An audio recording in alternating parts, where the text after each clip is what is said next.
Hello दोस्तों स्वागत है हमारे यूट्यूब चैनल करियर मार्गदर्शन में। दोस्तों आज के इस वीडियो में हम बात करने वाले हैं कि 12th पास करने के बाद आगे चल के आप एक वेटनरी डॉक्टर यानी कि पशु चिकित्सक कैसे बन सकते हैं। दोस्तों आप में से बहुत सारे स्टूडेंट होंगे जिन्होंने पशु चिकित्सक के नाम सुना होगा, लेकिन पशु चिकित्सक के बारे में आप जानते होंगे, लेकिन आपको ये नहीं पता होगा कि पशु चिकित्सक यानी कि वेटनरी डॉक्टर जो होते हैं वो कैसे बनते हैं, क्या क्या करना होता है, कौन सा कोर्स करना होता है, क्या क्या आपके पास क्वालिफिकेशंस होनी चाहिए, क्या पूरा प्रोसेस होता है जॉब को पाने के लिए, कितनी सैलरी मिलती है, सारी जानकारी इस वीडियो में देने वाले हैं। तो वीडियो को अंत तक जरूर देखें। दोस्तों वीडियो को स्टार्ट करने से पहले यदि आपको ये वीडियो हेल्पफुल लगे, अच्छा लगे तो वीडियो को लाइक और चैनल पर नए हो तो सब्सक्राइब जरूर कर ले, क्योंकि करियर से रिलेटेड यहाँ पर वीडियो आपको मिलती रहती है। आइए वीडियो को स्टार्ट करते हैं।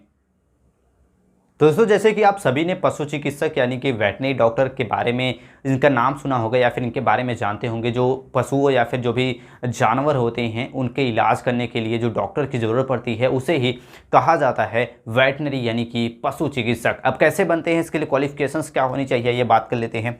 दोस्तों एक पशु चिकित्सक बनने के लिए सबसे पहले आपका पास होना चाहिए 12th में आपका जो सब्जेक्ट होना चाहिए वो होना चाहिए पीसीबी यानी कि फिजिक्स केमिस्ट्री बायोलॉजी सब्जेक्ट आपका होना चाहिए, और कम से कम 50% मार्क भी आपका 12th में होना चाहिए। आपकी जो उम्र होनी चाहिए वो 17 से 35 वर्ष के बीच में होनी चाहिए। ये उम्र मांगी जाती है आपके वेटनरी कोर्स जो आपका कराया जाता है उसके लिए आपकी ये उम्र मांगी जाती है। अब बात करते हैं कि कौन सा कोर्स करना होता है अगर आप एक वेटनरी डॉक्टर बनना चाहते हैं। तो अगर आप एक वेटनरी डॉक्टर बनना चाहते हैं तो बैचलर ऑफ वेटनरी कोर्स आप कर सकते हैं, बैचलर ऑफ वेटनरी मेडिसिन इस कोर्स को कर सकते हैं, bachelor of science in animal health, इसके बाद bachelor of bio veterinary science honours इस कोर्स को आप कर सकते हैं, bachelor of science and pre veterinary medicine. ये कुछ इंपॉर्टेंट कोर्स हैं। इसके अलावा भी अगर आप चाहें तो आप डिप्लोमा लेवल के कुछ कोर्स होते हैं, इसके बाद आप बैचलर लेवल के बाद आप मास्टर डिग्री भी ले सकते हैं। तो कई सारे कोर्स आपके पास होते हैं, अगर आप चाहें तो उन कोर्सों को भी कर सकते हैं। अब बात करते हैं जो मोस्ट इंपॉर्टेंट है, बहुत सारे स्टूडेंट आप में से जानना चाहता हूँ कि 12th से लेके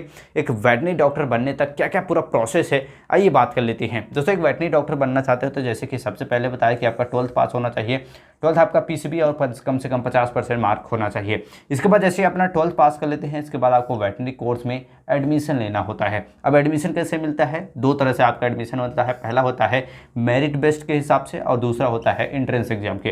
दोस्तों कुछ कॉलेजेस होते हैं जो आपका डायरेक्ट एडमिशन दे देते हैं, यानी कि जो भी 12th में आपका परसेंटेज आया रहता है उसी के हिसाब से आपका एडमिशन हो जाता है। और कुछ कॉलेजेस ऐसे होते हैं जहाँ पे आपको देना पड़ता है आपका एंट्रेंस एग्जाम, जैसे कि आपको नीट यूजी या फिर एम्स यूजी और कुछ भी स्टेट लेवल के भी कुछ इंट्रेंस एग्जाम आयोजित किए जाते हैं इस कोर्स में एडमिशन के लिए। इन इंट्रेंस एग्जाम को क्लियर करने के बाद आपको कोर्स में एडमिशन मिल जाता है। कोर्स की ड्यूरेशन काफ़ी इंपॉर्टेंट होती है। आपका जो कोर्स होता है वो लगभग 3 से 4 साल का आपका कोर्स होता है। कोर्स बेसिकली अगर आप डिप्लोमा करते हैं तो कई सारे डिप्लोमा लेवल 2 साल के, 3 साल के, कुछ 4 साल के लिए होते हैं। बैचलर वाले में आपका 3 से 4 साल का आपका कोर्स होता है। अलग अलग कोर्सों की अलग अलग ड्यूरेशन भी होती है। फीस की बात करें तो फीस जो आपका होता है वो इन एन एवरेज की बात करें तो एक एवरेज जो आपकी फ़ीस होती है वो लगभग 40,000 से 2 लाख रुपए आपको इस कोर्स की फ़ीस पड़ जाती है। डिपेंड करता है फीस बेसिकली कि आप किस कॉलेज या फिर किस राज्य से इस कोर्स को आप कर रहे हैं। कई सारे कॉलेजेस में आपको कम फीस लगती है, कई सारे कॉलेजेस में आप ज़्यादा फीस लगती है। अगर आप गवर्नमेंट कॉलेज से करते हैं तो आपको कम फीस में ही आपको इस कोर्स की डिग्री मिल जाती है। तो हम आपको यही सजेस्ट करेंगे कि आप एंट्रेंस एग्जाम को क्लियर करें और गवर्नमेंट कॉलेज से करें ताकि आपको फीस कम देनी पड़े। दोस्तों जैसे ही आप इस कोर्स की डिग्री आपके पास आ जाते हैं, यानी कि वेटनरी साइंस की आप जैसे ये डिग्री आपके पास आ जाती है, इसके बाद आपको अप्लाई करना होता है प्राइवेट सेक्टर में या फिर आप गवर्नमेंट सेक्टर, दोनों सेक्टर में आप जॉब कर सकते हैं। दोनों सेक्टर में जॉब के लिए आपको वहाँ पे जॉब के लिए अप्लाई करना होता है। इसके बाद आपको देना पड़ता है, दोनों ही सेक्टर में आपको इंटरव्यू लिया जाता है। इंटरव्यू को दोनों ही सेक्टर में अगर आप क्लियर कर लेते हैं तो आपको जॉब मिल जाता है। बात करते हैं आपकी सैलरी कितनी मिलेगी। तो आपको सैलरी की बात करें तो प्राइवेट में तो आपको कम मिलता है, गवर्नमेंट में बात करें तो लगभग 6 से 10 लाख रुपये आप प्रति ईयर आप कमा सकते हैं अगर आपने प्राइवेट में आप एक वेटनरी डॉक्टर बनते हैं। प्राइवेट अगर बात करें प्राइवेट में तो प्राइवेट में आपको थोड़ी कम सैलरी मिलती है, गवर्नमेंट में आपको काफ़ी अच्छी खासी सैलरी मिलती है स्टार्टिंग से ही, और आगे चल के आपकी सैलरी बढ़ती भी रहती है।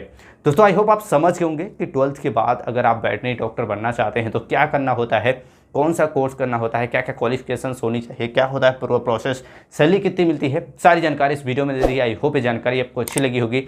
ऐसे वीडियो के लिए चैनल को लाइक और सब्सक्राइब जरूर कर ले। मिलते हैं नेक्स्ट वीडियो में, तब तक के लिए जय हिंद।